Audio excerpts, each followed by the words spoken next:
You've all heard the indictment. Journalists, they live in Manhattan and Malibu and Georgetown and these sort of media bubbles, and they mostly know people like themselves.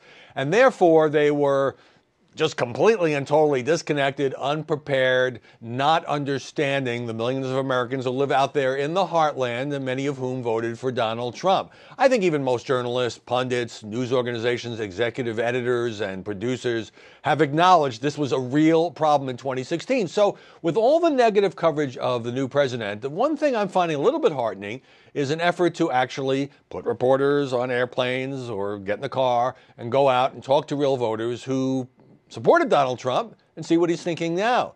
And by a sheer coincidence, there were two such pieces yesterday in major American newspapers. The one in the New York Times was headline, "In Ohio County that backed Trump, word of housing cuts stirs fear." The one in the Washington Post, which was done from Oklahoma, says Trump's budget would hit rural towns especially hard, but they're willing to trust him. And so, I give both news organizations credit, but, there's two different ways you can do this. You can go out with a sort of a condescending thesis that, boy, these people didn't know what they were getting. Now President Trump is cutting the budget. It's hitting programs they like. And, boy, are they ticked off, and they're realizing what a bad error they made. And then you can do the other approach, which is actually, sort of listen to what people are saying and whether they have mixed feelings about this sort of thing. So the piece by the Times from Ohio led off with a man who has multiple sclerosis. He can no longer work. Talk to him and his wife. Their house is falling apart. They were able to use a federal program called Home to make some repairs. Now that program is targeted in the Trump budget for elimination. So you might expect they're going to trash Trump. Actually, there was a bit of a disagreement between the husband and the wife. The wife is hoping the president will reconsider. The husband feels like what Trump is doing on immigration is more important than fixing up his bathroom.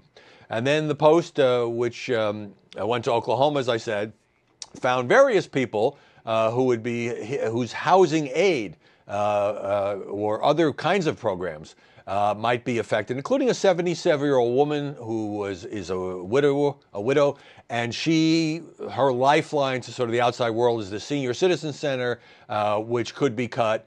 And now she feels like that's one strike against the president that she voted for, but she's still willing to give him a chance. So, mixed reactions. And this really brings up the problems. This way predates Trump of cutting the federal budget, which is every program is in there that's got a constituency, people who depend on it. Sure, there's lots of waste and overlap and duplication and abuse, but not all these programs are wasteful. And so everybody loves cut the budget.